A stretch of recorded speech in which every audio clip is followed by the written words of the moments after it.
Me acompanhe em oração. Senhor Deus, obrigado por esse dia, pela vida, pela salvação em Jesus Cristo, pela justificação através da obra do nosso Mestre querido. Obrigado porque o Senhor quis nos escolher para a vida eterna e tem nos ensinado, através da Tua Palavra, a vivermos uma vida digna do Evangelho. É bem verdade que muitas vezes, mais do que nós esperaríamos e gostaríamos, acabamos tropeçando, caindo, mas confiamos na Tua Palavra que garante que 7 vezes o justo cairá e o Senhor os levantará. Obrigado pela Tua misericórdia, porque o Senhor tem nos abençoado, nos conduzido na Tua presença. Te pedimos que a cada dia nos faça crescer em conhecimento e em relacionamento com Teu Filho, para que possamos crescer, Senhor. Crescer espiritualmente até atingir a estatura do varão perfeito. Te pedimos a Tua bênção, que nos guie nesse estudo, nos ajude a sermos fiéis à Tua Palavra e principalmente a praticá-la. Te pedimos em nome do Senhor Jesus. Amém. Já ia encerrar a gravação. Então tá, vamos lá. Fazer o resumo então, para a gente não ficar meio perdido, né? A gente pegar aqui mais ou menos o que Paulo está querendo falar. Dizer até porque o texto de hoje não é uma perícope, né? É uma continuação do texto anterior. O raciocínio de Paulo simplesmente continua e a gente está com um lapso aí de 15 dias de diferença, então a gente precisa realmente pegar o fio da meada. Bom, bem resumido mesmo, Paulo, como a gente já sabe, capítulos 1, 2 e 3 está falando sobre todos serem pecadores e estarem destituídos da glória de Deus. Capítulo 3, a partir do verso 21, ele inicia falando sobre a justiça que é pela fé, que é a parte da lei, através da obra e do sacrifício de Jesus Cristo. No capítulo 4, ele defende a justificação de Abraão através da fé e não das obras. E no capítulo 5, ele explana no início do capítulo 5, sobre a esperança que nós podemos ter e alimentar de que o próprio Deus fará aquilo que ele iniciou, né? Porque ele já começou a fazer a obra em nós quando nós não merecíamos, quando éramos inimigos. Então, por que ele não finalizaria essa obra? Então, a nossa esperança não decepciona. Ainda no capítulo 5, ele fala sobre a questão de isso se dar porque nós estamos debaixo do ato da obra de Cristo e não mais debaixo do ato ou da obra de Adão, né? Quem está debaixo da obra de Adão recebe o que é devido a Adão. E quem está debaixo da obra de Cristo recebe o que é devido a Cristo. A justiça de Cristo, que ele recebe por cumprir a lei, ele agora imputa aos que estão debaixo da sua cabeça. Isso no capítulo 5. E aí no capítulo 5 ele encerra dizendo o seguinte, né, que a lei ela foi colocada por Deus para ressaltar a transgressão e diz que onde aumentou o pecado, transbordou a graça. E aí ele vai responder aquelas perguntas que com certeza surgiriam e ainda hoje surgem. Quer dizer que se é pela fé, se é pela graça, eu posso pecar? Não. Não faz sentido pensar nisso. E aí ele vai responder isso no capítulo 6. Ainda no capítulo 6 ele fala que o pecado não nos dominará porque nós não estamos debaixo da lei, mas debaixo da graça. Mais uma vez a pergunta, então podemos pecar porque estamos debaixo da graça? Não, por quê? Porque nós não somos mais escravos do pecado. E aí lá no capítulo 7 ele vai trazer, lá no capítulo 7 que é o que a gente vai continuar, né? Ele começou falando sobre uma ilustração do nosso vínculo com a lei através do nosso casamento, entre aspas, com o pecado. A gente está vinculado ao pecado por causa da lei, a gente está vinculado ao pecado, a lei é quem meio que faz a mediação desse casamento. Por quê? Porque o pecado se aproveita da lei para poder nos escravizar. Ele se aproveita da lei para gerar tentação, para gerar o ato pecaminoso e, portanto, a morte. Então ele faz essa ilustração com o casamento. E inicia, ali no versículo 7 do capítulo 7, alguns argumentos sobre o momento em que ele ainda não conhecia a lei. Ele quer falar o porquê que é importante, é necessário e legal. Legal não é bem essa palavra, porque legal é do termo, é um termo jurídico, né? Eu não queria falar legal, é interessante que a gente realmente esteja desvinculado da lei, né? E aí ele traz esses argumentos, por quê? Porque ele fala que só tem como ele ter consciência do pecado através da lei. E aí ele discorre sobre isso até o versículo 13, que foi o que a gente parou na reunião passada. Ele termina o versículo dizendo o seguinte, versículo 13. E então, o que é bom se tornou em morte para mim? No caso, o que é bom aqui é a lei, né? A lei é santa, pura e boa e justa. É santa, justa e boa. E aí ele fala, então, o que é bom se tornou em morte para mim? De maneira nenhuma. Mas, para que o pecado se mostrasse como pecado, ele produziu morte em mim por meio do que era bom, no caso a lei. De modo que, por meio do mandamento, ele se mostrasse extremamente pecaminoso. Então, Paulo, resumindo aqui esse trecho que a gente trabalhou na semana passada, na reunião passada, ele quer dizer o seguinte, que o problema em si não é a lei, porque a lei é boa, mas o pecado, ou a essência pecaminosa que está na gente, que ama o pecado e que quer pecar, usa o mandamento, que é bom, para gerar a morte, né? Então, ele termina dizendo isso. E a gente vai continuar agora o raciocínio dele.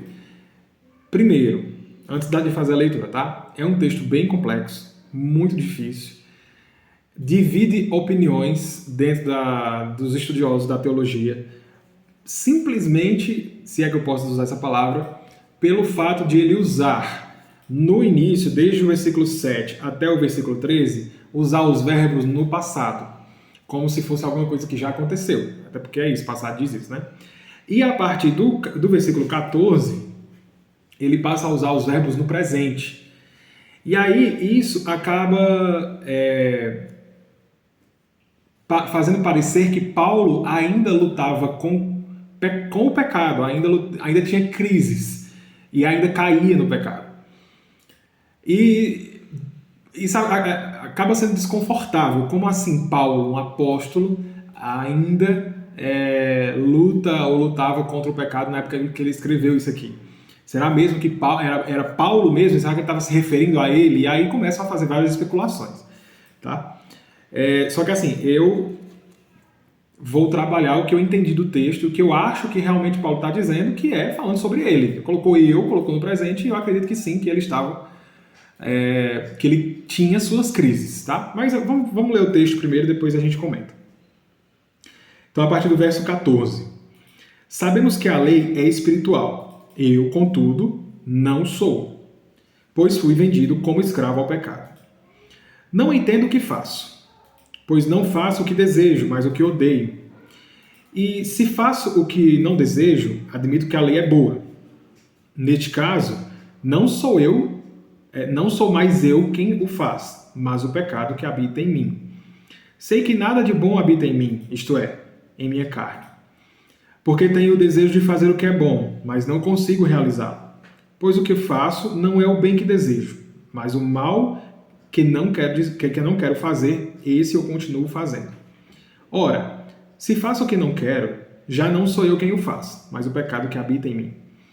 Assim encontro esta lei que atua em mim. Quando quero fazer o bem, o mal está junto a mim. No íntimo do meu ser, tenho prazer na lei de Deus, mas vejo outra lei atuando nos membros do meu corpo, guerreando contra a lei da minha mente, tornando-me prisioneiro da lei do pecado que atua em meus membros. Miserável homem que eu sou, quem me libertará do corpo sujeito a essa morte? Graças a Deus por Jesus Cristo, nosso Senhor. De modo que com a mente eu próprio sou escravo da lei de Deus, mas com a carne da lei do pecado. Então, o que é que acontece? A gente vai ficar até aqui, né, no final do capítulo 7. Qual é o problema? Aliás, quais são os problemas? Parece, tá? Mas só parece que Paulo está meio que contradizendo o que ele falou no capítulo 6, que nós não somos mais escravos do pecado, que a gente pode não pecar justamente porque a gente morreu para o pecado, e morrendo para o pecado a gente já está livre dele, no sentido de que a gente não precisa mais servi-lo. Mas vocês lembram que eu falei sobre aqueles resquícios culturais, que eu chamei, né, de resquícios culturais, aqueles hábitos que a gente tem que ir mudando ao longo da vida. E isso se chama santificação, certo? Então, qual é a minha leitura desse texto? E é a que eu vou explanar para vocês. É que Paulo está falando sobre santificação desde o capítulo 6. Ele terminou no capítulo 5 falando da doutrina da justificação pela fé e das suas consequências. E no capítulo 6 ele entra tratando sobre o segundo passo da salvação, que é a santificação. O segundo processo. Na verdade, o processo da salvação é um processo inteiro com 3 etapas. Pronto, a segunda etapa da salvação, que é a santificação. Ele está falando sobre santificação desde o capítulo 6. Aqui no capítulo 7, ele retrocede um pouquinho, a partir do versículo 7, e ele volta lá para a época em que ele não conhecia a lei, ou quando ele não tinha o mandamento. Tanto quando ele fala assim, deixa eu ver, no versículo... deixa eu ver. Aqui, ó, versículo 9. Antes eu vivia sem a lei, mas quando o mandamento veio, o pecado reviveu e eu morri. Então ele retrocede para um momento em que ele não conhecia a lei. Mas Paulo era judeu, o cara, né, enfim, estudou com os melhores e tal. Será que teve algum momento da vida dele que não conhecia a lei? Não é exatamente o momento da vida dele que ele não conhecia a lei. Na verdade, ele sendo judeu, desde criança ele já tinha já era exposto à realidade da lei, claro, em graus menores do que no futuro. Mas ele está se referindo aqui, até mesmo quando ele era fariseu, né, fariseu, cara super estudioso, rígido, zeloso da lei, mas o que ele está querendo dizer é que o preceito, o intento, a motivação da lei ele ainda não conhecia. Ele conhecia o mandamento, mas não conhecia o que estava por trás do mandamento, que estava para mudar a vida da pessoa. Não simplesmente para ser cumprido, numa coisa meio que mecânica, mas algo que deveria ser para influenciar de dentro para fora. Não para causar uma aparência, que era mais ou menos o que a maioria dos fariseus faziam, né? Eles cumpriam a lei por aparência, mas aquilo não afetava a vida interiormente falando, não afetava a motivação. Então ele está se referindo a essa época, mesmo ele sabendo quais eram os mandamentos. Mas quando o mandamento perfurou o coração dele, né? Quando o mandamento esmagou o coração dele e ele percebeu qual que era a intenção do mandamento, aí ele percebeu que ele estava morto no pecado. O pecado reviveu. No caso, o pecado ganha a força, ele é encorpado por causa que a lei diz o que é pecado, e automaticamente ele se percebeu morto no pecado. Pronto, é nesse momento que ele volta lá para o início da sua conversão. Por que eu coloquei o título desse encontro, dessa reunião de Crises de um Convertendo? Eu estava conversando com o Iago hoje à tarde sobre isso. Por quê? Porque eu acho que esse texto se refere ao período em que Paulo estava se convertendo, né, desde quando ele entendeu a lei de verdade, até o momento que ele estava escrevendo, mas também, por causa que ele usa, a partir do versículo 14, verbos no presente, ele ainda continuava se convertendo, porque, no fundo, ninguém é convertido 100%. A gente ainda está... Imagina que a gente é uma locomotiva gigantesca, com diversos vagões, e cada vagão seria uma área da vida, um aspecto da nossa vida, e a gente está fazendo um retorno, né? A metanoia, aquela ideia de que a gente ia numa direção, descobriu que o caminho estava errado e está retornando, mas imagina a complexidade de fazer o retorno numa locomotiva. Não é uma bicicleta, não é um skate, não é um carro que você precisa dar uma resinha ali e voltar. Não, é uma locomotiva com vários vagões. Então, assim, apesar de que na locomotiva a gente só precisava pegar o último vagão e começar a andar de ré, né? Mas imagina a locomotiva fazendo retorno mesmo, fazendo retorno. Então imagina todos esses vagões fazendo essa curva, é muito complicado, demora, é um processo, não tem como fazer de uma vez, não dá para dar um cavalo de pau, né? É uma coisa que demora. Então por que eu coloquei a palavra crise, a expressão, né? Crise de um convertendo? Porque como a gente está falando de santificação, a ideia é que o que Paulo está querendo falar aqui é sobre isso, sobre santificação. Então, mesmo sendo a partir do momento daquela primeira conversão, né, aquele impacto, a partir daquele momento, a gente sempre vai passar pelo mesmo processo. A conversão ela vai acontecer em todos os âmbitos da nossa vida. Ela deve acontecer. Então, vamos supor, você conheceu Jesus a primeira vez, assim, e teve aquele impacto, aquela experiência, e eu estou todo errado, preciso mudar e tal. E começa aquela transformação. Em algum momento da sua vida, você descobre que alguma coisa que você está fazendo, na verdade, também é errado e precisa ser transformado, só que você não tinha noção ainda disso. E aí, mais uma vez, você vai começar o mesmo processo. A lei vem, você conhece a lei, descobre que está morto, que está errado, que precisa mudar, e todo o processo de santificação começa novamente, né? Ou continua, né? Ou vai evoluindo, por assim dizer. Tá bom? Então é nessa perspectiva que eu vou trabalhar esse texto. Beleza? Então vamos lá. Versículo 1. Como é que eu vou aqui? Sabemos que a lei é espiritual. Eu, contudo, não sou. A palavra espiritual aí, pneumáticos, é o que no português seria equivalente à locução adjetiva do espírito. Nós sabemos que a lei é do espírito, é espiritual. É amor paterno, amor de pai, amor de mãe, amor materno. É lei espiritual, lei do espírito. Né? Só que assim, no grego antigo não existia letra maiúscula e letra minúscula. Era tudo do mesmo jeito. Então, como que a gente consegue diferenciar ou perceber se Paulo está falando do Espírito de Deus, que ela provém do Espírito de Deus, ou se ela se refere a algo que é direcionado à disposição, ao nosso espírito, né? Lembrando que espírito na Bíblia também pode significar a disposição da gente. Eu estou com espírito alegre, eu estou com espírito triste. Essa disposição do emocional, vamos supor, vamos dizer assim. Então, como que a gente diferencia isso? A gente vai ter que olhar para o contexto, né? Paulo está dizendo, a lei é espiritual, é do Espírito, e eu, contudo, não o sou. Então, muito provavelmente, Paulo está se referindo aqui, querem dizer que o Espírito é o Espírito de Deus, que ela vem do Espírito de Deus, ela é dada por Deus. A lei é espiritual. É tanto que a gente pode ver nos versículos que Paulo citou, no versículo 12, que a lei é santa e o mandamento é santo, justo e bom. A gente vê características do próprio Deus na lei. Santo mostra o caráter de Deus. Ele é santo. A lei dele também é santa. A palavra dele também é santa. Não tem nada que surja dele ou que emane dele que não traga em si essa característica, né? É justa, também normatiza objetivamente a vontade de Deus.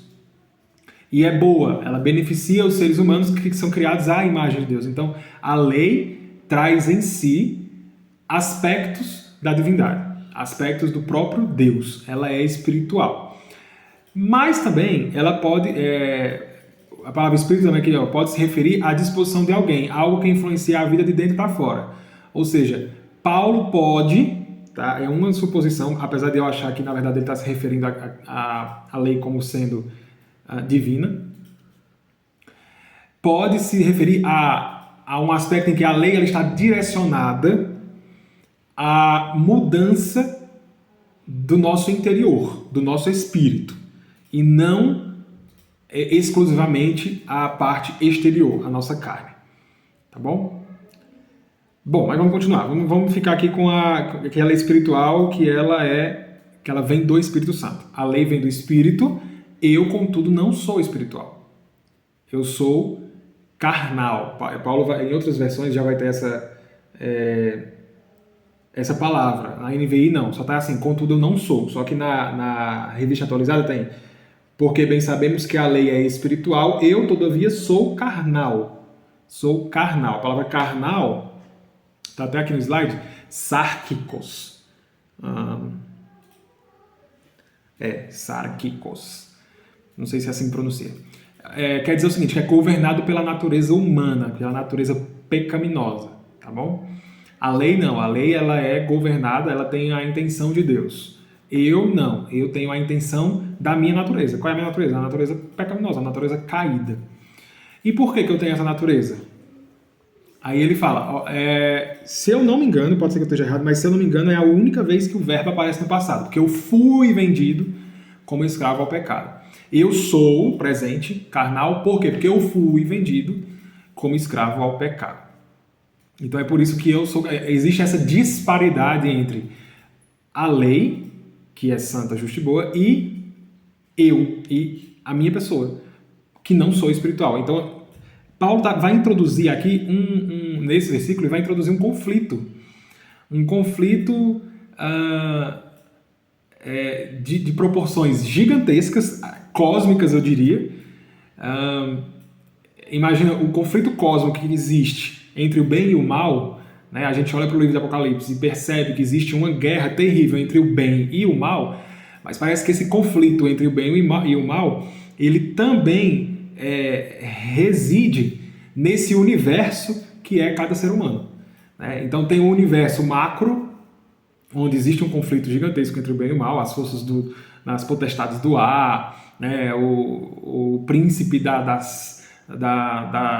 Paulo fala lá em Efésios, agora eu esqueci qual é a expressãozinha, mas aí o príncipe das potestades do ar, né? Contra o que é bom, que vem de Deus.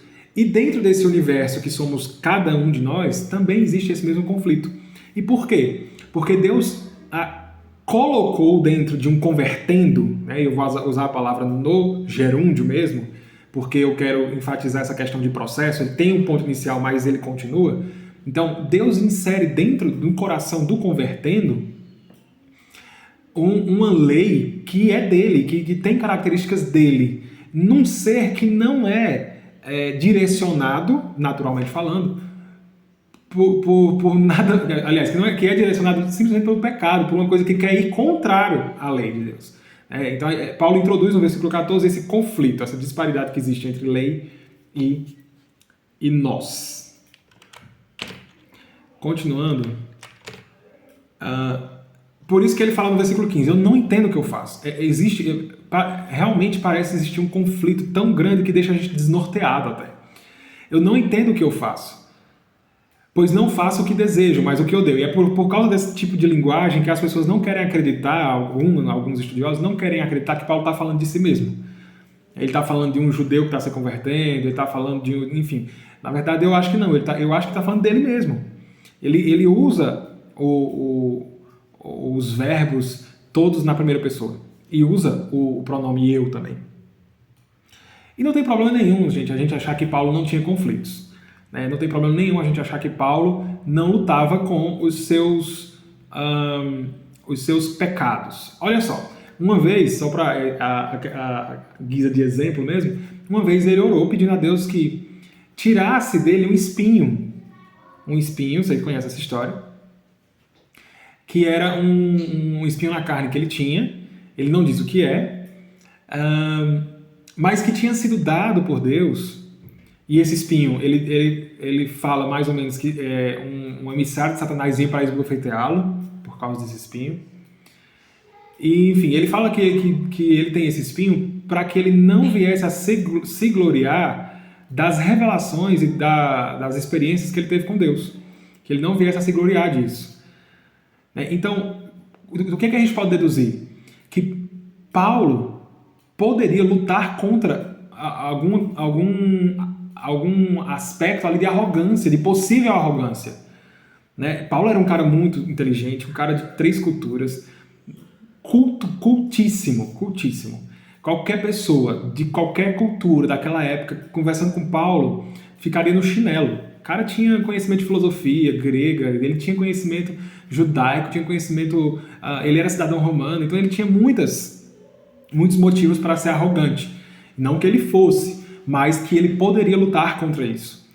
Então Deus vai lá e coloca um espinho na carne dele para que ele não se glorie por causa das revelações. Tem lá, ele fala sobre isso. Então, assim, Paulo lutava contra o seu... Ele tinha suas crises, exatamente, gente como a gente. A gente tem as nossas crises em graus diferentes, em âmbitos diferentes, mas temos, sempre vamos ter. Então não tem problema nenhum a gente entender que Paulo luta contra os seus pecados, tá? Então vamos lá, ele fala, não entendo o que faço, pois não faço o que desejo, mas o que eu odeio. E se faço o que não desejo, admito que a lei é boa.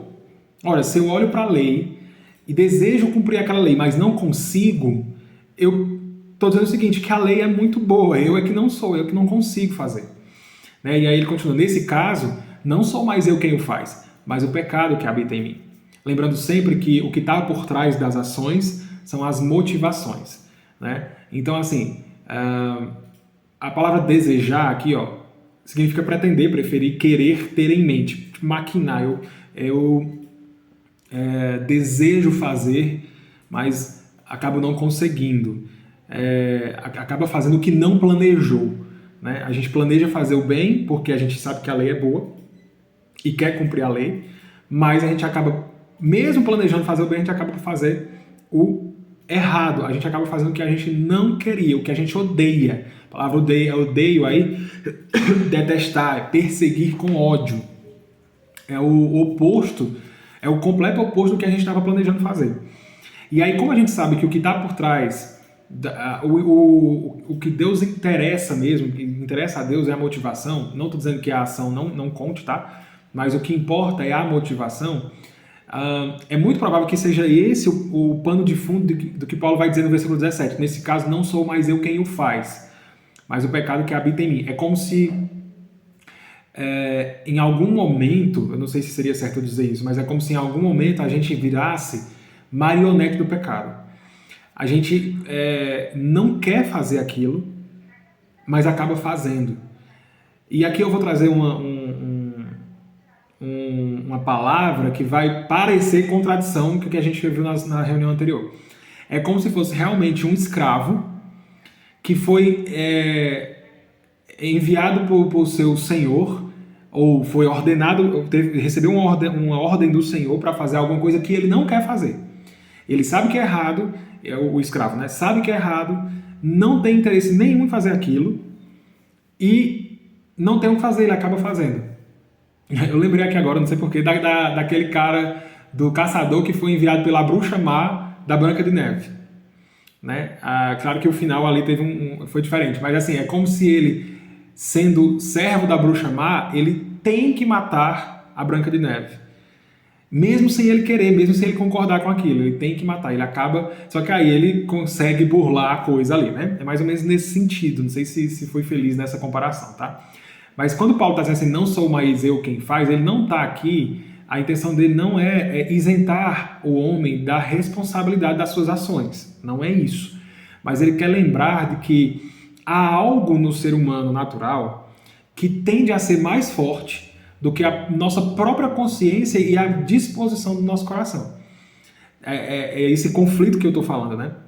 É por isso que cada vez mais a gente precisa se revestir do Senhor, viver em espírito, em oração, buscando ter relacionamento e intimidade com Cristo, para que esse homem interior seja transformado, né? Ou seja, santificado, e que aquele velho homem ele não venha a ressuscitar. Porque o bicho parece que fica querendo ressurgir das cinzas de vez em quando. Na reunião passada eu falei sobre o casamento, né? A gente casado com o pecado e em Cristo nós morremos, automaticamente o pecado ficou viúvo de nós. E aí eu lembro que eu falei assim, agora o pecado pode casar com quem quiser, menos com a gente, porque a gente está numa outra dimensão, vamos supor, né? A gente morreu pro pecado, a gente está em outra dimensão. Só que quando a gente olha para esse texto, como Paulo voltou um pouquinho antes da conversão, e está aqui no processo de conversão, é como se o pecado, mesmo divorciado da gente, ele estivesse ali no encalço o tempo todo enchendo o saco, querendo nos escravizar novamente, querendo mais uma vez nos tornar, a palavra faltou aqui, mas querendo nos esmagar debaixo da sua autoridade, né? nos fazer submissos, como é um casamento, né? O casamento tem sempre a parte que que é a autoridade e uma parte que é submissa, no caso homem e mulher. E no casamento com o pecado, nós éramos a parte submissa. Então, mais uma vez, o pecado vem em nosso encalço, de vez em quando, querendo nos tornar outra vez escravos. É nesse sentido. Voltando aqui para o versículo, né? Não entendo o que faço, pois não faço o que desejo, mas o que odeio. E se faço o que não desejo, admito que a lei é boa. A lei é boa, Paulo ressalta a sua valorização, aqui só um parêntese, Paulo ressalta a sua valorização em relação à lei para dissipar algumas calúnias acerca da sua pregação ser contra a lei. Existia alguns judeus, geralmente cristãos judaizantes, né? Pessoas que tinham se convertido ao cristianismo, mas ainda achavam que precisavam guardar a lei, circuncidar e enfim. E aí eles levantavam calúnias dizendo que Paulo pregava contra a lei de Moisés, pregava contra o templo, enfim.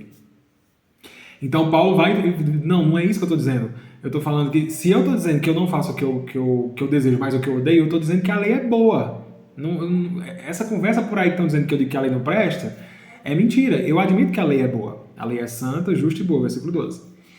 A sua defesa em relação à necessidade da justiça pela fé, a parte da lei não ataca a lei em si, mas o pecado, que ganha força pela lei.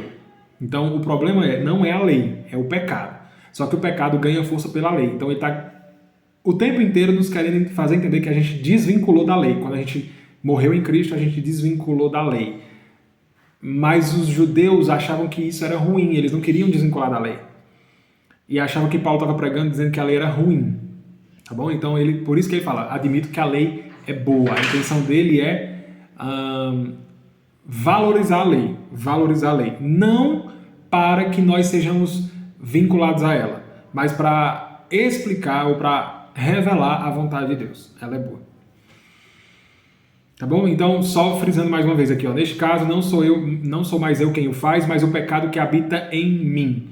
Né? Não, a intenção de Paulo aqui não é isentar o homem da sua responsabilidade. Nós temos responsabilidades em nossos atos, mas se a nossa motivação, por mais que a nossa ação não condiz com a nossa motivação, a gente precisa crescer em capacidade de dominar o nosso corpo. Né? É difícil, é complicado. De vez em quando a gente se pega fazendo alguma coisa que sabe que não pode, que sabe que não deve, tipo, falando de maneira ignorante no sentido de áspero, né? É um exemplo aqui que tá... a gente sabe que não pode ser arrogante e em algum momento a gente se pega sendo arrogante de alguma forma, então é nesse sentido. A nossa intenção é tanto que quando a gente faz alguma coisa desse tipo, automaticamente, logo que acontece, ou pouco depois, você começa a refletir, nossa, não é isso que eu queria fazer, tanto tempo que eu já venho tentando trabalhar a minha forma de falar, a minha forma de agir, para não agir dessa forma, e mesmo assim eu acabo fazendo. Então é nesse sentido. Eu planejo fazer o que eu desejo, e o que eu desejo é cumprir a lei, mas eu acabo fazendo o que eu odeio. A gente acaba tropeçando na ação, mesmo tendo a motivação correta. É complicado, mas é isso aí. Verso 18. Sei que nada de bom habita em mim, isto é, em minha carne, porque tenho o desejo de fazer o que é bom, mas não consigo realizá-lo. Pois o que faço não é o bem que desejo, mas o mal que não desejo, o mal que não quero fazer, esse continuo fazendo. Nada de bom habita em mim. Aqui é uma conclusão que cada convertendo tem quando conhece a lei. Quando conhece a lei e se conhece. Quando conhece a lei e se analisa com sinceridade. Né? A gente olha para a lei e vê que ela é perfeita, que ela é maravilhosa, que ela realmente fala o que tem que ser falado, ensina o que tem que ser ensinado e nos conduz, ou pelo menos intenta, né, nos conduzir para um caminho de santidade. Aí a gente olha para a gente com sinceridade e vê que é impossível, não consegue cumprir a lei. E só tem uma conclusão. Não tem nada que preste em mim. Não tem nada. Paulo falou sobre isso lá no capítulo 3 de Romanos, né? Não há ninguém que faça o bem, não há ninguém que queira, enfim. Então, no processo de conversão, o próximo passo, quando você conhece a lei, o próximo passo é entender a lei de Deus e reconhecer-se depravado. Principalmente por não conseguir cumpri-la, mesmo tendo interesse nisso. Mesmo tendo interesse nisso. Não há nenhum justo, nenhum sequer. Isso é importante a gente frisar, porque assim, para a gente chegar a essa conclusão, precisa de um pouco de humildade, né? Não há nada de bom em mim, nada de bom habita em mim. E isso acaba minguando a nossa possível arrogância, né? É por isso que conhecer a lei de Deus é importante para a gente entender quem nós somos. E uma vez que nós entendemos quem nós somos, a gente vai diminuindo cada vez mais, diminuindo, porque nós não conseguimos fazer o que a lei pede. E tem coisas que a lei pede que são simples, que deveriam ser até naturais. E quando a gente percebe que não consegue cumprir, a gente percebe que nada de bom habita em nós. Nada de bom habita em nós. A gente precisa realmente descer. A gente precisa se curvar a grandeza da santidade da lei de Deus e a grandeza da nossa pecaminosidade. Aliás, se curvar a grandeza da santidade da lei de Deus e lamentar pela grandeza da nossa pecaminosidade, né? E entender que é um processo. E isso faz parte do processo, né? Quando a gente... gente, eu estou um pouquinho desconcentrado porque minha esposa está aqui fazendo vídeo. E aí eu fico perdendo aqui o raciocínio. Por favor. Sei que nada de bom habita em mim. Isto é, em minha carne. Isso é importante, tá? Em minha carne. A gente entende que o Espírito Santo, ele, a partir do momento que a gente entende a lei, conhece o Evangelho, enfim, ele acaba mexendo com a nossa mente. Ele acaba atuando, primeiramente, principalmente, no nosso interior. Né? Eu já falei algumas vezes, eu acho que quando a gente estuda Efésios, o Senhor Jesus ele não é burro em querer transformar apenas a parte exterior. Ele nem começa a transformação pelo exterior. Porque ele sabe que não adianta de nada a gente ser um sepulcro caiado, né? Ou seja, ser lindo por fora e dentro ser podre. Então, o Espírito Santo ele mexe na nossa mente. Ele vai começar a trabalhar, a renovar a nossa mente. Paulo vai falar sobre isso no capítulo 12 de Romanos, dessa renovação da nossa mente. Então, ele frisa isso. Em minha carne não existe nada bom. Quando eu falo nossa mente aqui, não é o cérebro, tá? É a nossa intenção, a nossa disposição, as nossas emoções, as nossas experiências, enfim, tudo que envolve o nosso ser imaterial, o nosso espírito. E ele vai frisar que, na verdade, o que não existe de bom é na nossa carne, em minha carne. Carne é a natureza pecaminosa, tá? Não quer dizer que este corpo em si seja mau, tá? Existe um componente que está nesse corpo, que é o pecado.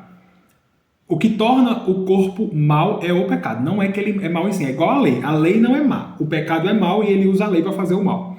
O corpo em si não é mau, tá? Deus, quando criou o corpo lá em Gênesis, está escrito que ele criou o homem e viu que o homem era bom, muito bom. Então o corpo em si não é mau.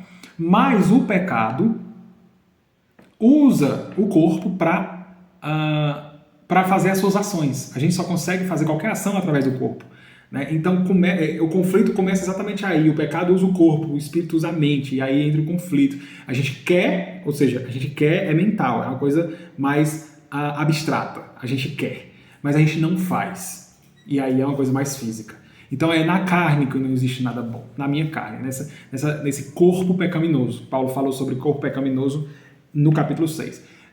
Inclusive ele fala que a intenção é que o nosso corpo pecaminoso, né, essa natureza pecaminosa, a natureza pecaminosa morreu para o pecado, mas o corpo pecaminoso ainda continua ativo e a gente precisa, a palavra lá é destruído, mas no original é Eu estou esqueci a palavrinha no original. Inativado. É mais ou menos isso, é inativado, perder força, né? É perder força paulatinamente. Então vamos lá. Porque tenho o desejo de fazer o que é bom, mas não consigo realizá-lo. A gente lembra lá de Filipenses 2:13, um texto super importante nesse aspecto, nesse conflito entre querer e executar, entre querer e fazer. Paulo, escrevendo aos Filipenses, ele escreveu assim no capítulo 2 de Filipenses, verso 13. Deixa eu só encontrar aqui. Pois é Deus quem efetua em vocês tanto o querer quanto o realizar de acordo com a boa vontade dele. E aí? E agora? Como assim? Né? Eu vou ler esse textozinho que eu coloquei. Ó. Só há possibilidade de desejar cumprir a vontade de Deus com a habitação do Espírito Santo. Então a gente entende o seguinte: a partir do momento que você conhece o preceito da lei, a intenção da lei, é por isso que para pregar o evangelho é importantíssimo falar sobre a lei. Porque a lei é quem é o espelho que é colocado diante da pessoa para ela se enxergar. Então quando a gente conhece a lei e o Espírito Santo começa a trabalhar na nossa mente para que a gente entenda que a lei é perfeita, que nós não somos, que não há nada de bom em nós, a partir desse momento os conflitos vão aparecer. A partir desse momento os conflitos vão aparecer. E então o trabalho do Espírito Santo já começou e está em andamento. Tá? O que é que acontece? Inicialmente ele vai trabalhar na mente. Vai trabalhar na mente fazendo com que a gente queira cumprir a vontade de Deus. Que a gente queira. Mas o realizar não é mágica. Deus não é mágico. Ele não tem pretensão em sê-lo. Tá? São hábitos. Ele não quer uma coisa camuflada, ele não quer maquiagem. Ele não quer uma coisa que você faça simplesmente por fazer. Ele primeiro quer mudar o interior, porque mudando o interior, o exterior vai mudar automaticamente. Não precisa ninguém ficar mandando, não precisa ninguém ficar dando regra, não precisa ninguém ficar gritando, não precisa ninguém ficar enchendo o saco no pé. Muda o interior e o exterior vai ser transformado. Só que aí é Deus quem realiza tanto um quanto o outro. Ele começou primeiro no querer. Ele vai começar a mexer no querer. E para isso a gente vai conhecer a lei, vai conhecer o que o Senhor Jesus fez, o que ele passou e tal. E a gente vai querer, cada vez mais desejar ser como Jesus é. E nesse processo, aí começam a aparecer os frutos, as obras. E aí é o fazer, o executar. No processo de conversão, isso ainda não é tão nítido, né? A gente acaba tropeçando diversas vezes, mas isso vai virando hábito, né? O fazer o que quer precisa e ser transformado em hábito. A gente falou sobre isso nas reuniões passadas. No entanto, é Deus quem faz os dois, tá? Não ache que depende dos seus esforços. Calma, é Deus quem vai fazer, é Deus quem está fazendo, é Deus quem vai concluir. Ele começou a boa obra, Ele vai concluir, não se preocupe.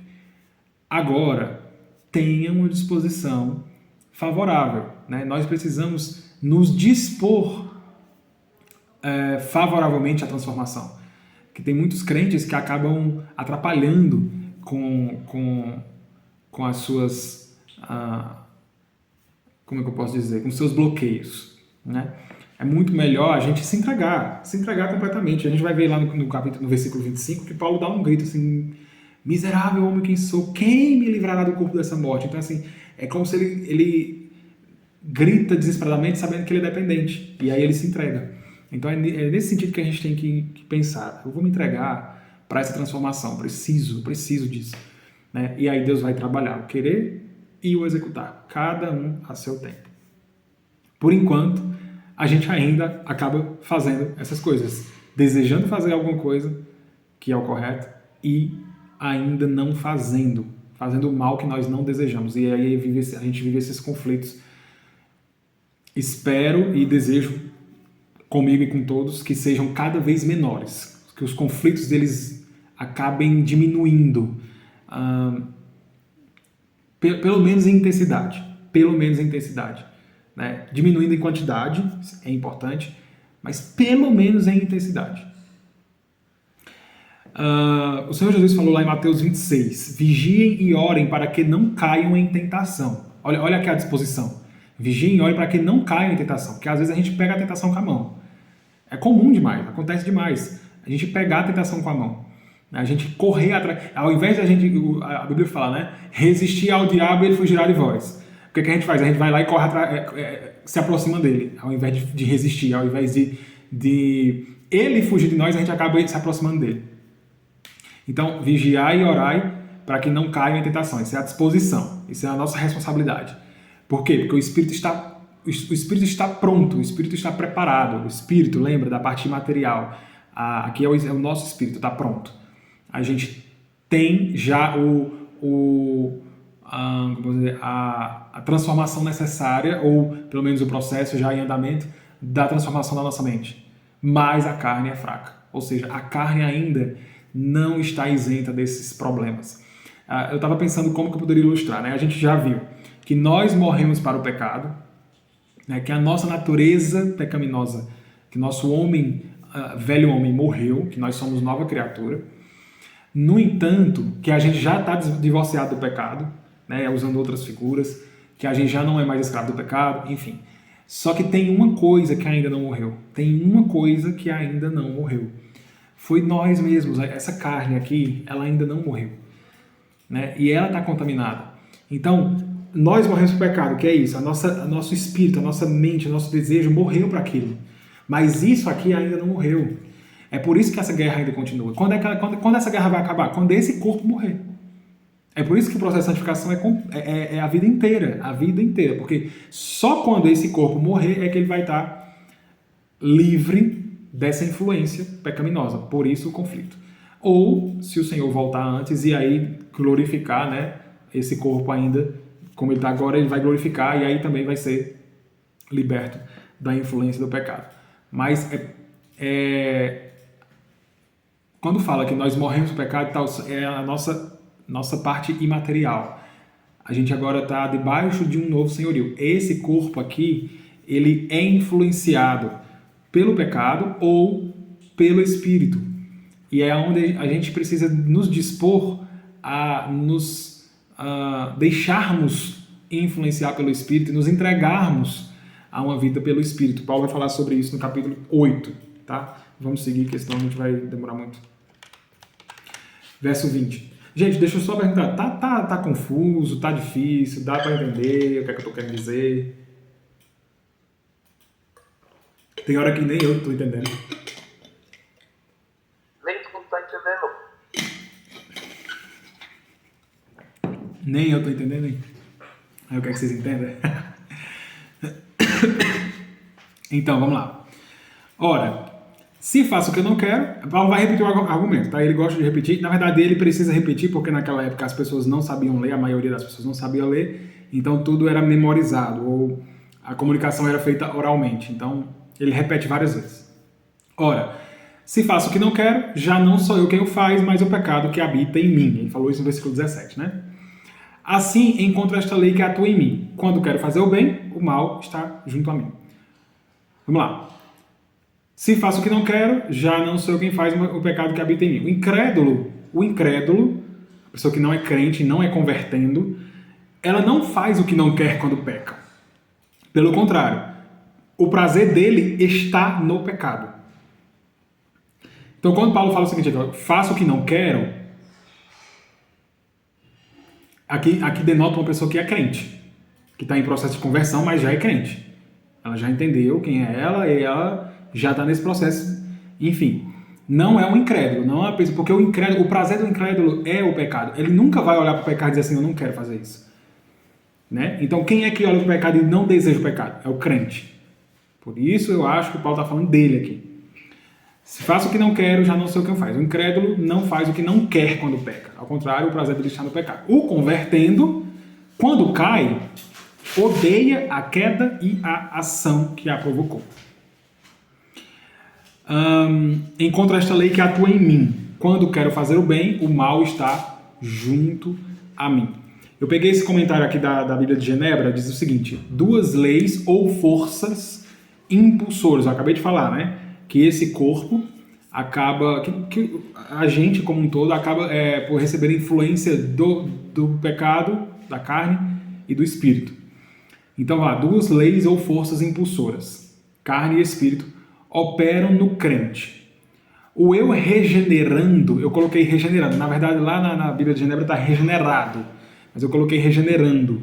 O eu que está em processo de regeneração ama a lei de Deus e é devotado a ele por meio da capacitação vinda do Espírito Santo.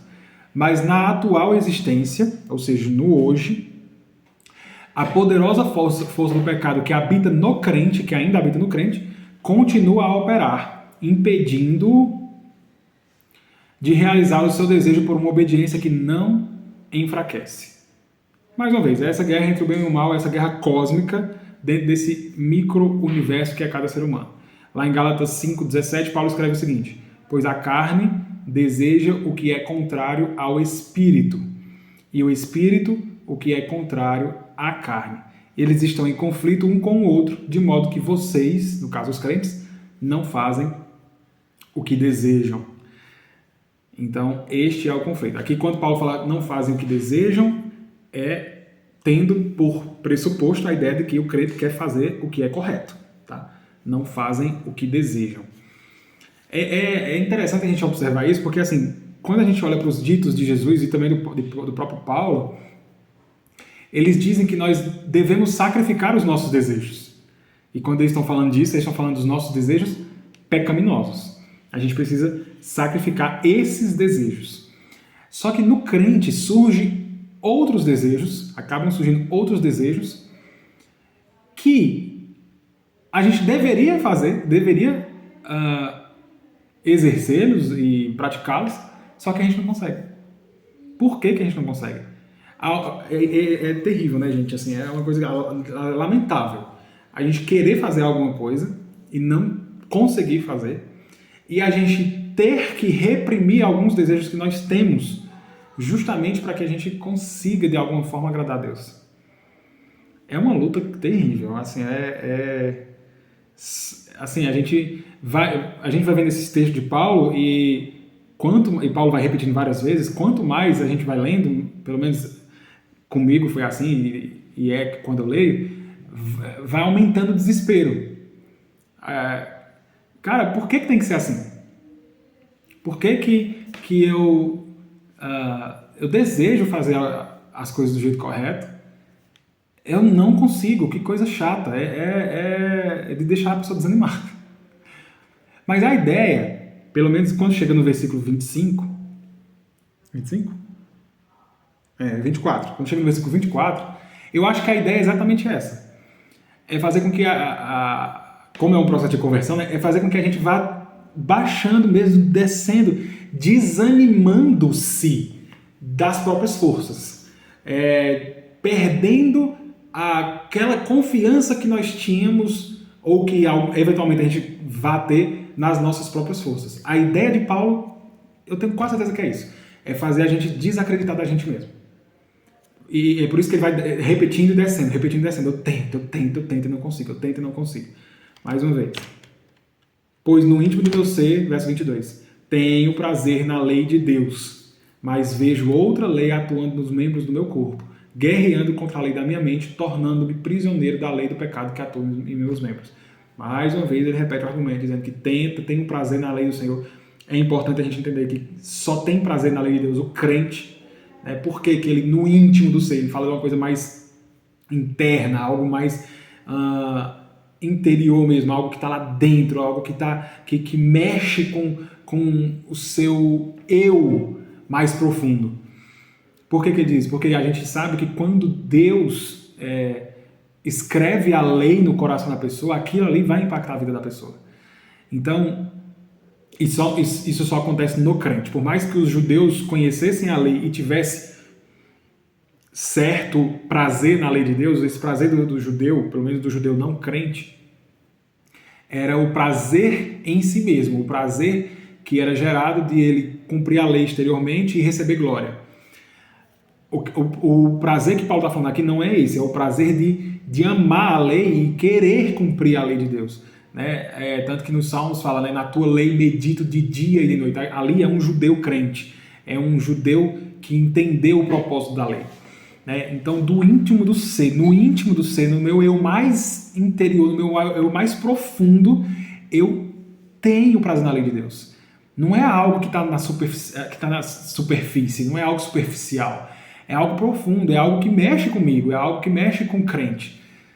Mas mesmo assim, tem uma outra lei atuando nos membros do corpo.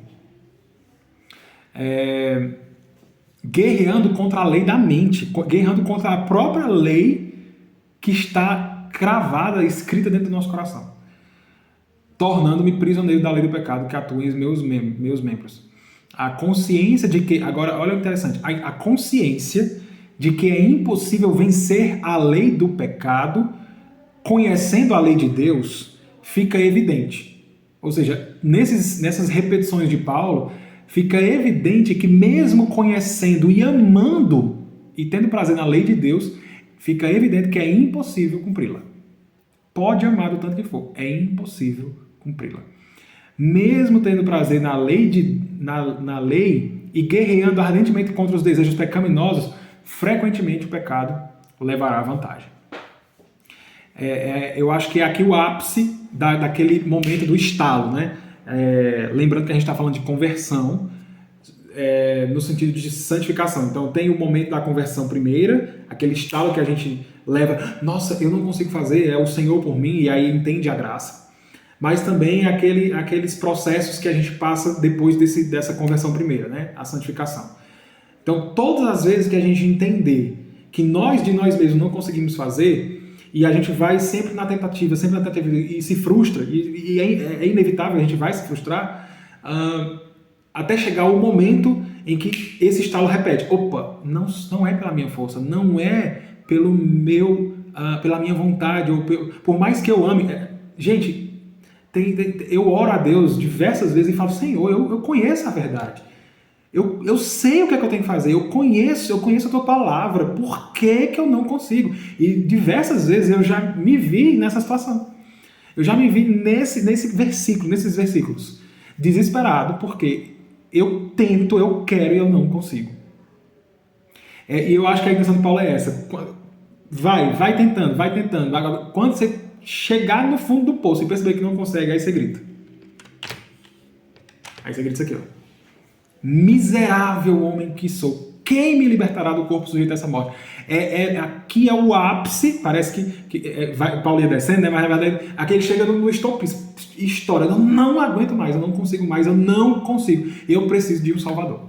Né? É aqui que Paulo quer chegar. E isso faz sentido na pregação do Evangelho, tá? Por isso que para pregar o Evangelho precisa falar da lei, para que a pessoa, o ouvinte, se o Espírito Santo começar a mover a mente dele, ele chegue nessa frase.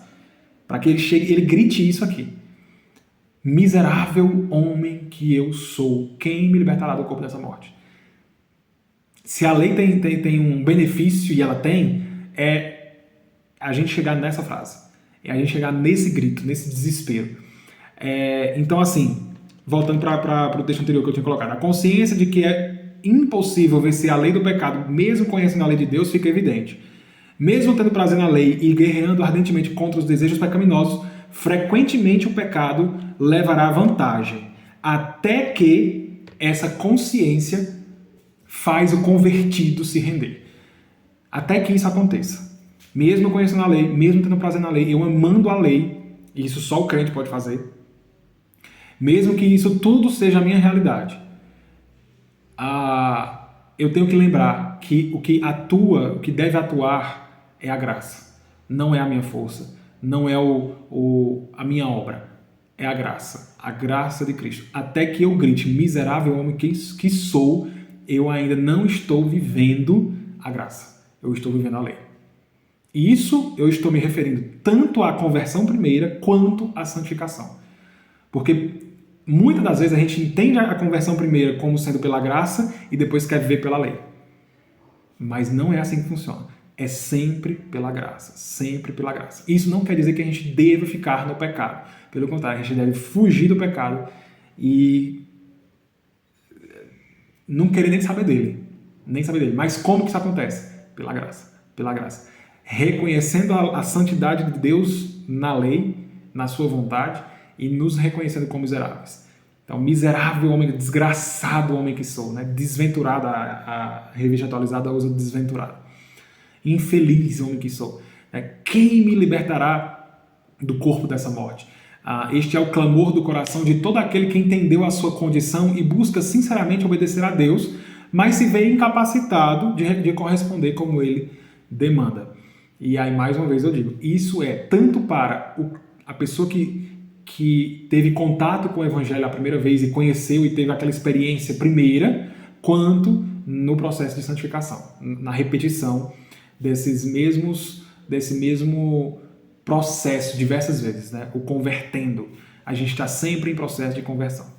O convertendo percebe que precisa de um Salvador urgentemente. A palavra libertará, né? Quem me libertará, é a palavra, significa resgatar, quem me livrará.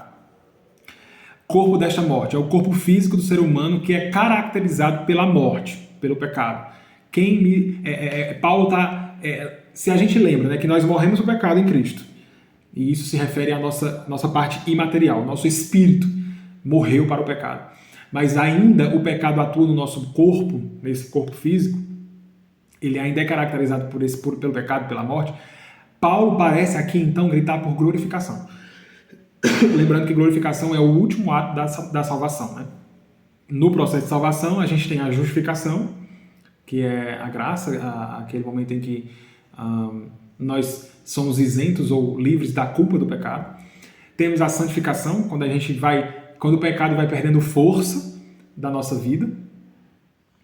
E é nesse processo que Paulo está falando. E parece que no processo de santificação, no seu momento mais intenso, quando a gente percebe que nós não temos força, que a gente está desesperado porque não consegue fazer, a gente reconhece que precisa de um Salvador. Nesse processo de santificação, o nosso anseio automático é por glorificação. Eu queria ser livre disso. Eu queria muito ser livre disso. E a gente deseja ser glorificado. Ser glorificado aqui, gente, quando eu falo isso, não é que alguém esteja dando glória pra gente, não é isso. Glorificação é o nosso corpo ser transformado de maneira que não tem mais pecado, que o pecado não atua mais no nosso corpo. Tá? Então, Paulo parece clamar desesperadamente por glorificação. E aí, quando ele vem com a resposta, graças a Deus por Jesus Cristo, nosso Senhor. Então, o processo da conversão vem com a lei, a pessoa conhece a lei, se percebe mal, não tem nada de bom em mim, e vê que não consegue fazer o que a lei fala, e fica desesperado, clama para um Salvador, e aí vem a graça. Né? Graças a Deus por Jesus Cristo. Nossa, claro que a palavra graça aqui não está dizendo isso, tá? Mas aqui é Paulo está agradecendo por Jesus Cristo. Agradecendo ao Pai pelo Filho. Mas em resumo é isso. A graça vem quando você descobre que não consegue fazer. Quando você está no momento de maior desespero e não tem saída, é quando realmente a única saída surge. E aí Paulo vem, graças a Deus por Jesus Cristo, nosso Senhor. Paulo agradece ao Pai pelo Filho e ressalta uma completa dependência da graça e do sacrifício de Cristo para livrá-lo da culpa do pecado que ainda atua no corpo. Lembrando que na justificação a gente é liberto da culpa do pecado. No entanto, com frequência, o próprio inimigo, o próprio adversário nos acusa, querendo depositar sobre nós a culpa dos nossos pecados ordinários, né? E a gente então fica desesperado, só que a gente tem que lembrar disso. A graça do Senhor Jesus, o sacrifício do Senhor Jesus levou a nossa culpa, levou consigo, ele assumiu a nossa culpa. Por mais que a gente ainda peque, e isso é horrível, e isso é detestável, é horripilante, a culpa desses pecados já foi castigada na cruz. E a gente precisa lembrar disso e, em lembrando disso, agradecer. Graças a Deus por Jesus. Nossa, tipo assim, você vem lutando, vem lutando, vem lutando, vem lutando. Aí lembra, nossa, graças a Deus, já foi resolvido, já foi resolvido. Quando você lembra do sacrifício de Cristo, gente, eu não sei se acontece com vocês, né? Eu estou falando de experiência própria, mas sempre que eu lembro disso, me dá vontade de não praticar nada, nada que vai entristecer o meu Senhor. Nada. Meu sonho era fazer isso. Então, lembrar do sacrifício do Senhor Jesus, da justificação, da crucificação, de tudo que ele fez para nos beneficiar, também vai moldando a nossa mente e nos dando mais arcabouço espiritual para que a gente consiga manipular a nossa carne. Manipular mesmo. Deixar com que nosso espírito se renda ao Espírito Santo e a gente viva uma vida em espírito e que isso reflita nas nossas ações, nas nossas atitudes. É manipular a nossa carne através do Espírito. Então, conhecer a lei, se ver incapaz e ver a perfeição e a obra de Cristo nos ajuda a descansar e a transformar os nossos atos. Descansar no amor de Deus, na certeza de que Cristo já pagou a nossa culpa e a transformar as nossas ações. É interessante que Paulo também usa nosso Senhor, Kyrios, né? Eu falei na reunião passada. É importante lembrar que, apesar do conflito de forças no convertendo, né, a força do bem e do mal, o Senhor que deve atuar, que atua já não é mais o pecado, mas Cristo. No crente, quem manda é Cristo. Lembra, ele é quem promove tanto o querer quanto o executar. Se a gente ainda não está executando da maneira favorável, é porque ainda ele está produzindo isso na gente. E vai acontecer, ainda vai acontecer. Então quer dizer que está assim, então eu vou viver. Não, se dispõe. Quando Paulo, eu vou ler lá. Filipenses 2, verso 12. Filipenses 2, 12. Assim, meus amados irmãos, como vocês sempre obedeceram, não apenas na minha presença, porém muito mais agora na minha ausência, ponham em ação a salvação de vocês com temor e tremor. Então, Paulo traz a responsabilidade para a gente. Ponham em ação a salvação de vocês. A gente tem responsabilidade nisso. Mas aí ele continua. Pois é Deus quem efetua em vocês tanto o querer quanto o realizar, de acordo com a boa vontade dele. Como é que isso funciona? Não sei, mas a gente tem responsabilidade. Só que a gente só consegue se Deus quiser. A Bíblia diz isso e a gente precisa ouvir a Bíblia. A Bíblia diz isso. Nós temos a nossa responsabilidade. Vamos nos dispor, vamos nos entregar. E Deus há de fazer em nós, de criar em nós a disposição para querer e para fazer, que é o mais complicado. Por isso que a palavra de Deus ela não está preocupada só com o conhecimento, está preocupada com a prática. A prática. Quem ouve a minha palavra, diz o Senhor Jesus, quem ouve a minha palavra e não pratica é como aquele que constrói a casa sobre a areia, vem a tempestade, vem os ventos, vai lá e derruba, porque não tem alicerce. Mas quem ouve e pratica é como aquele que constrói a casa sobre a rocha, e pode vir qualquer coisa que não consegue derrubar. Então construir na rocha é ouvir e praticar, é querer e fazer. Isso depende de Deus e a gente se dispõe. Isso é pôr a salvação em ação. Resumo do conflito. O crente tem sua mentalidade renovada, o que o torna escravo da vontade de Deus. Mas o corpo ainda permanece morto pelo pecado. A gente vai ver isso no próximo capítulo. O corpo ainda permanece morto no pecado. Lembra que quando a gente morre para Cristo, quem morreu foi a nossa parte espiritual. Aliás, morre pro pecado em Cristo. Quem morreu foi a nossa parte espiritual. O nosso corpo ainda não morreu, a gente ainda não tombou a sepultura. Quando a gente morrer, vai acabar, não vai precisar mais se preocupar com isso. Mas ele ainda não morreu. Então, ele ainda permanece morto pelo pecado, aguardando a redenção, a glorificação, sendo santificado nesse processo contínuo de conversão. Certo? Então, nosso corpo, nossa vida é santificada nesse processo contínuo de conversão, por isso que eu coloquei a palavra convertendo. Beleza. Evangelizando. Pronto, você quer evangelizar alguém? Você quer ser um evangelista e como é que eu posso dizer aí, avançar nas terras que estão brancas e está faltando obreiros e anunciar o reino de Deus e fazer com que as pessoas amem o Senhor e querer que elas conheçam o Senhor e recrutar cidadãos para esse reino maravilhoso? Tá aqui a receita. Todo convertendo inevitavelmente passará por esses conflitos semelhantes ao descrito por Paulo no capítulo 7. Então, primeiro, a pessoa é ignorante em relação à lei, ou seja, ela é incrédula, ela ainda não conhece nada de Deus, ela não sabe quem é Deus, não sabe o que é que Deus quer, e a única coisa que ela tem na cabeça dela são essas coisas que o povo inventa. Então, você quer evangelizar? Mostra para ela a lei, a vontade de Deus, o que é que Deus quer. Prova para ela que ela é pecadora. Aqui, ele conhece a lei e então, quando conhece a lei, o pecado é ressaltado. Prova para ela que ela é pecadora, gerando uma consciência de que a pessoa que é o pecador está morto no pecado.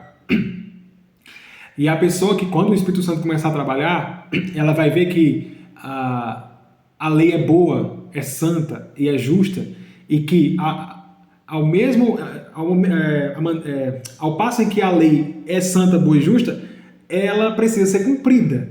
Mas, e aí nasce esse prazer na lei, essa vontade de cumprir a lei, só que o passo 4, a pessoa percebe, no entanto, que conhecer e ter prazer na lei não é suficiente para cumpri-la, o que gera um conflito de interesses entre o que atua na mente e o que atua no corpo, e o que o corpo executa.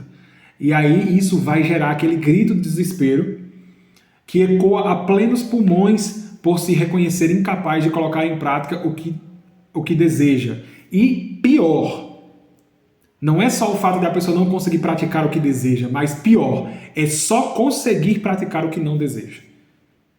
Aqui eu coloquei até entre parênteses, né? Livre-arbítrio. Será mesmo que a gente tem livre-arbítrio, gente? Será mesmo que essa história que falam por aí, que Deus nos deu livre-arbítrio, funciona?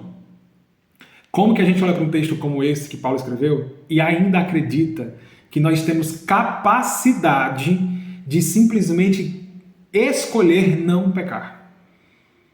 Claro, a palavra livre-arbítrio está falando que nós temos liberdade de julgar de maneira correta e escolher o caminho correto a seguir. Né? Então, olha para o texto de Paulo e vê se a gente tem livre-arbítrio. Não tem como, não dá. A gente quer, a gente escolheu fazer o certo, escolheu, tá lá, planejou, desejou, mas não conseguiu, não consegue executar. Não existe livre-arbítrio. Existe arbítrio, mas não livre. Ele está preso por causa dessa natureza pecaminosa. Ele está enviesado, ele está pendendo para a natureza pecaminosa. Quem disse isso não foi Santo Agostinho, quem disse isso não foi Calvino, quem disse isso não... Quem disse é a Bíblia. Paulo falou agora, a gente tenta, planeja de todo jeito, não consegue. É por isso que a gente grita. É exatamente o fato de a gente reconhecer que mesmo querendo, mesmo escolhendo, não consegue fazer, que a gente grita desesperado a plenos pulmões, reconhecendo que é incapaz de colocar em prática o que deseja e que só é capaz de praticar o que não deseja. E aí, todo que invocar o Senhor será salvo. Romanos 10, 13. Toda essa situação gera uma dependência consciente da necessidade de um Salvador. Esse é o processo da evangelização e da conversão.